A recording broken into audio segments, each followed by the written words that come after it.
Hello and welcome to my video tutorial. I am Joe Lyman and I am going to be creating a simple frame in Solidworks and showing you how to use weldments, 3D sketches, and maybe even get to some simulation or stress analysis. First, we're going to want to start off opening a new part. Here we go. Let's show some planes.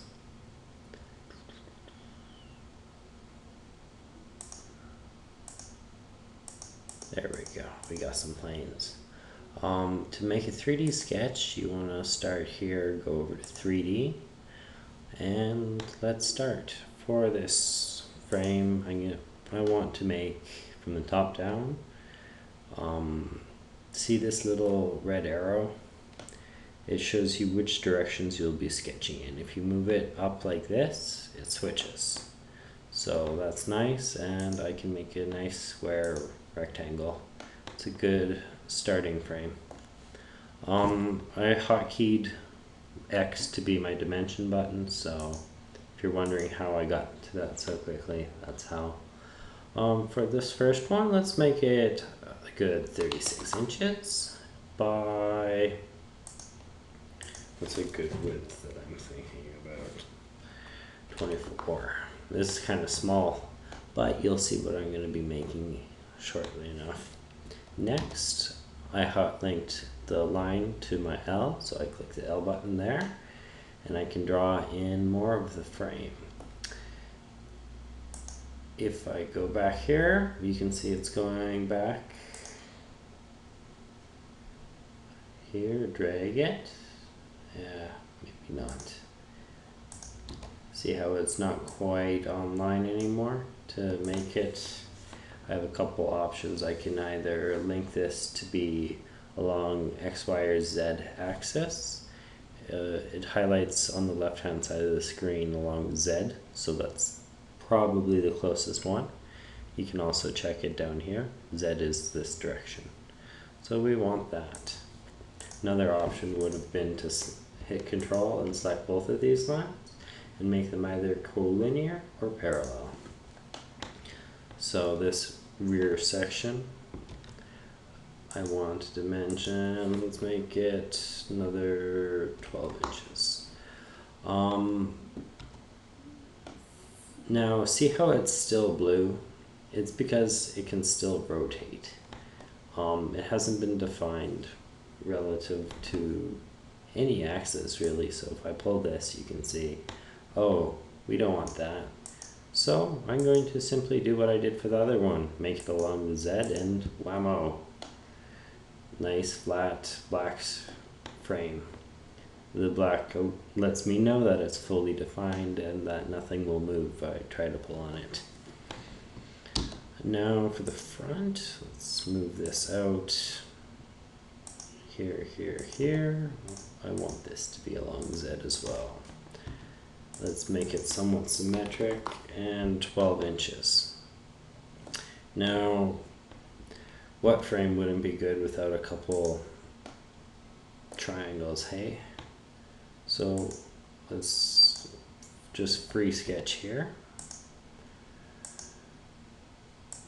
There we go. See how the arrow is up when I do it this direction? That means I'm dimensioning in the plane defined by the arrows, and it's up. Now, they're not quite bang on, are they? Let's look from the side. So what I'm going to do is I'm going to select both points and make them along the x-axis. There we go. Now if I move one, the other shall move with it. Next, dimension. I like dimensioning things from planes. Oh, what is this? Undo. Be careful when you're moving things around. See how it moves out of plane? That's probably not good. We really want to better define these points so I don't totally mess them up. So, the easiest thing to do now is say, hey, I want these to be perfectly vertical. I don't want them off at an angle like that.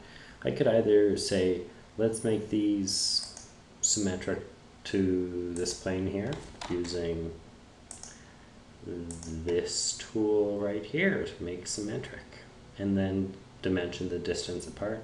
It's probably the best to do it that way, but here's another cheater method. Take the point, go down from it to this line, and same with this line. Notice how I missed? You can always correct that. Connect, make coincident, make coincident. There we go. Now, just so you know that you don't want these to be part of the chassis, make them for construction only. Doesn't really change much, but makes it nicer in my opinion. Okay, now we have that. Let's put some more dimensions in. Let's make an even 12, and this height, I like the round number 12 inches as well. So we have a couple foot wide, 5 feet long, and a foot tall. There we go. Let's add some more triangulation in. Right there and there. Now we have a fairly stiff rear end. Add some more lines in vertically so we have something to mount front suspension to.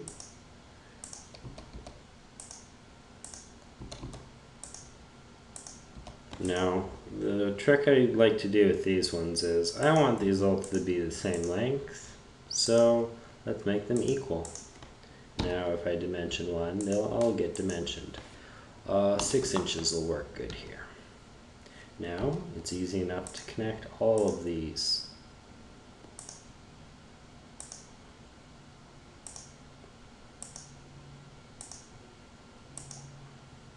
And because we like making triangles, let's make some triangles. Triangles, triangles.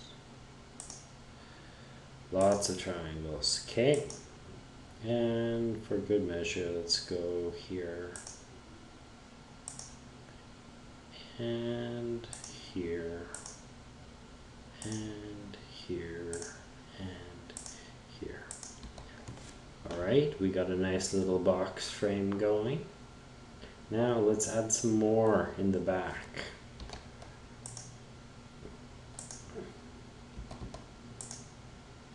In case you're wondering how I'm switching off of the line tool, you can right click, go select, and hit it again, or just keep hitting the line tool on and off. It toggles rather nicely. Alright, now in the back, let's make these equal and a little bit taller. Let's go 9 inches. Add some more lines in. Click, click. See,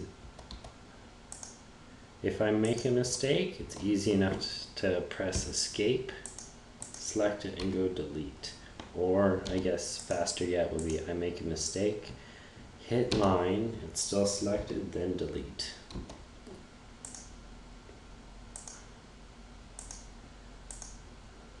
And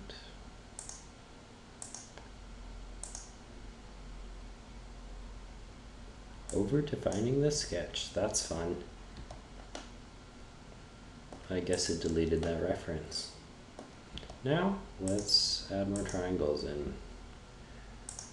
For general chassis design, I don't like over dimensioning nodes, and that's how I choose whether I'm going to split this direction or this direction. For example, if I went from this corner to this corner, I would also have one coming out this way, and it kind of makes, if you're actually making it, a lot of weld in one side of the chassis in one corner, which means more heat stresses, I believe. I changed my mind on this bar right here. It kind of goes right through the model, doesn't it? So let's get rid of it. And a couple more triangles. Now, see, I'm kind of stuck where if I go from here to here. That's two over dimensioned ones, whereas this is only, yeah, it's two as well, I guess, so there's no winning. I could have went either way. I got a nice little error telling me that if it applies all the dimensions that I've shown, it'll over dimension. And look, we have a squarish but okay box. Now let's exit this sketch. It's all defined, and ta-da, we have a lot of lines. Alright, next step we want to do is we want to apply a material to these lines. So over on the left side we have structural member, and I can choose whether I want ANSI or imperial or metric things, and I can choose square tubes, pipes, angle irons, etc. For this I'm going to use a bunch of rectangular tube. Nah, I want square tube. And I want the smallest 2-inch. It's going to be pretty big. Yeah, it's alright. Make my nice square base here.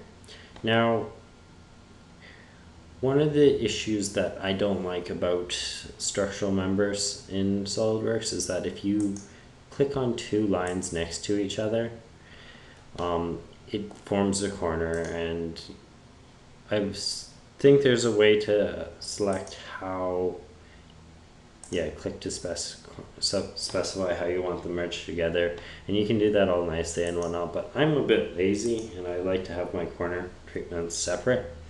It's just more of a control issue thing. So what I end up doing is I select a whole bunch of different items that are not connected to each other, click check, add new structural members, more items that aren't connected to each other. If I connect here, then it'll try doing some weird cutouts, and I want to hold that off until now because, hey, I might want that. I might want it to be all the way out. I'll define that when I get to it. Alright, that looks good for that. Next I will finish off in here. 1, 2. Look at that nice square base. Okay, now let's switch over to adding some piping. So, pipe, 1 inch.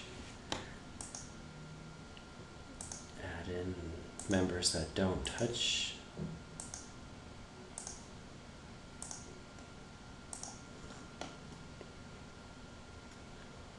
Alright, I believe this one doesn't touch anything, so every time I want to, sorry, I should have explained this a bit earlier, but every time I do a new line that isn't parallel to the previous line, I have to select new group, and that allows me to select a different line.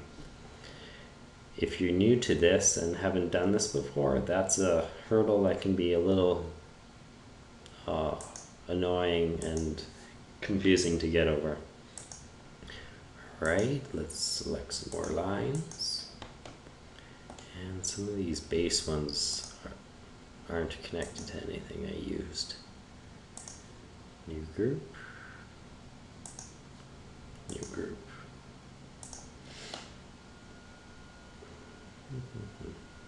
Alright, and as many unconnected ones as I see. Now here, these two are parallel, so I can put those in without selecting new group, and these ones are connected. And that's good for now.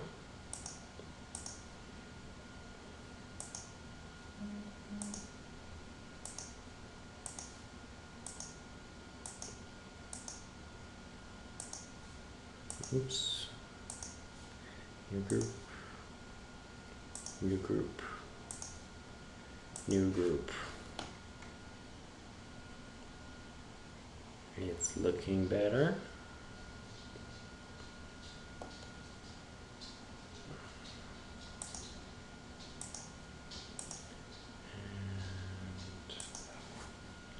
Oh, I made a mistake.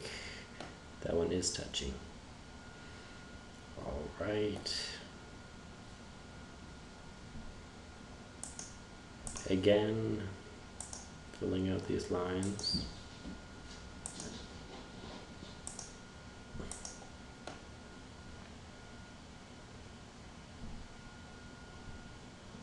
Okay.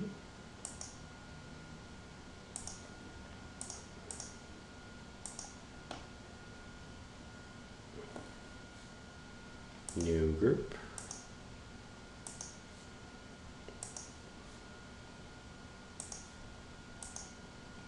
And there we have it. Do I see any others?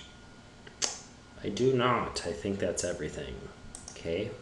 And we have a chassis of sorts. Before we apply any corner treatments or whatnot, I guess we should see how stiff it is. Or do some at least simple frame analysis. Also, we don't need this anymore. So let's hide the sketches and the planes. Ah, that looks nicer. Alright, Office Products. Turn on my simulation package. Simulation. I want a new study. Let's call it Twist. Check. With Weldments, there's a very nice integration and very quick studies for these two.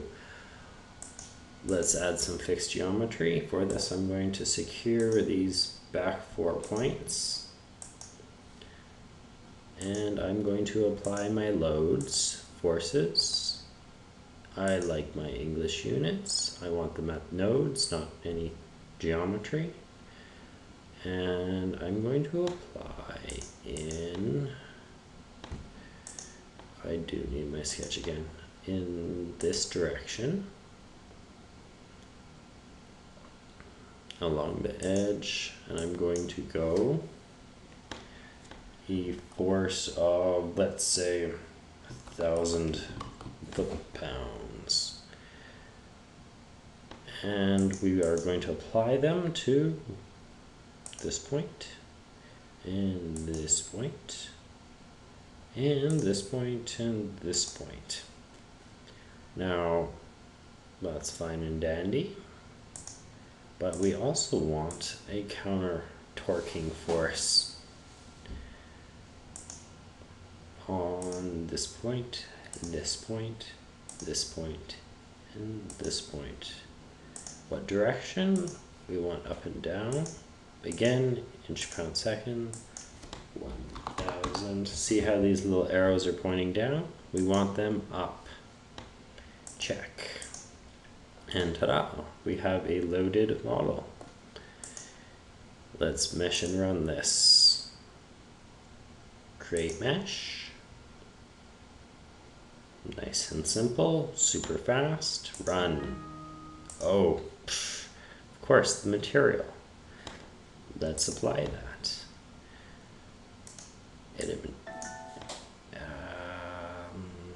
We want 4130. That one works as good as any. Twist. Here you want to make sure that this is a check and all your items are up to date. Next, we shall run it again. Ta-da! We have a buckled and twisted chassis. Look at all these interesting things. I don't use newtons per meter squared. I'm Canadian. I'm supposed to be using metric, but I don't. It's not how I learned it. I learned PSI or KSI. And for this, let's go true scale, which means that it won't amplify our deflections. It'll show exactly how much it'll bend. And there we go. The red members are red, the highest stress, and the blue are the lowest. As you can see right in here, we have a highest of around 36.5 KSI. If they were aluminum, they would be right near the point of failure. as they are 4130. They're nowhere near failing. It's quite strong, and if you want to add more material, let's do this quickly. Which member was it? This one here. We can remove these, check, put in a larger pipe, check. What's the next one? This one, edit. Let's get rid of these. And again, a larger pipe will do.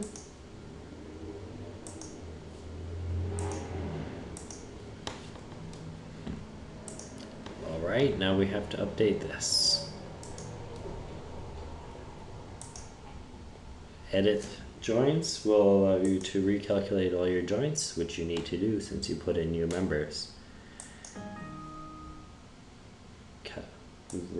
Warning that you need to redo all your simulation, and let's remesh this. Okay, it'll delete my results, then quickly hit run. Boom, just like that. We are having errors. I accidentally put a fixed joint in there with the recalculation.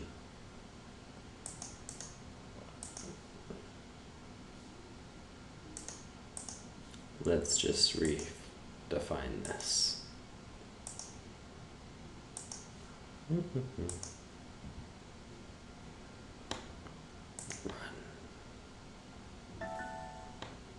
There we go.